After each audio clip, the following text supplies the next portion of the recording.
لم يولد ولم يكن له كفوا أحد ولو بشر من قرأ سورة قل هو الله أحد مرة بورك عليه چه قل هو الله أحد سورة يوتا تلاوتا خداوند دلان باغنی برکات نزید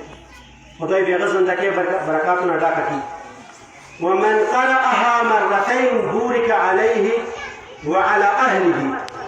کچا بیا دی سوره قل هو الله احد دعا ورته تلاوت کو دی باندې برهم خدای برکات نزید کی دی اهل عیال باندې خدای چه کی برکات نزید کی ومن قرأها 3 مرات کچا بیا دری ورته تلاوت وکړلو قل هو الله احد ویلا بورك عليه وعلى أهله وعلى جيرانه خداوند دې الله بدینی هم برکتونه زیر کی دی اهل عیال یا وی دی خان کوم همسایا دي سکلی کی قوم ولا کوم دی غوی بیا خدای چه کی برکتونه نزل کی ومن قرأها 12 مرة تشاد ولا سورة ويلا رزقه الله 12 قصرا في الجنة خداوند علام بغتا دولس قصرونه یعنی کچا دولس ورته سوره قل هو الله سوره ویلا خداوند علام بغتا دولس قصرونه جنات کی ویر کی ويقول الحفظة اذهب بنا إلى قصر أخينا فلان لننظر فيها أكوم إنسان سدي ملائكة ورسلالي كنا إتغاب غتا وي ملائكوتا أنور ملائكوتا تكون دي جنات محافظان دي غوي تبوي سمولا جيبوزي دي مبلانكي مؤمن ورور أو قصروتا سمو غوي كي نظار وكو لجي وكسو لكي زنو مخشال شي ومن قرأها 100 مرة كبيات شو دغه سوره صل ورته تلاوت وکړه غفر الله الذنوب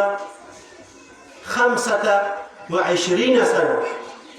کبیا دغه سوره چې صل ورته تلاوت وکړه خداوند علم بغته د 50 کال ګناهونه معاف کړي البته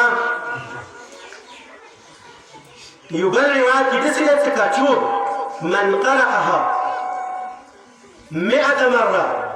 حين يأخذ مسجعه غفر الله ذنوب 50 سنة سكال شفية سمالي أختم كتاب سورة قل هو الله أحد صلى ورته تلاوت وکړه خداوند دې علم وکړه 50 کال ګناهونه معاف ومن قرأها 400 مرة كبيات صلور ساو ورته تلاوت وکړه خداوند دې علم بغته صلور ساو شهداء قدس شهداء تعوي اغواسبي اغواسان تغخبل هم جان کی زخمیان شیدی جان کی ایدی هم وینا جان کی تارشی ایدت شهدا ثواب د خدای دی کویر کی څلور ساو شهدا نو بیا اخیری جمله د روایت ومن قرأها 1000 مرة في اليوم وليلة وريدي وشفي کی چو زر ورته د سوري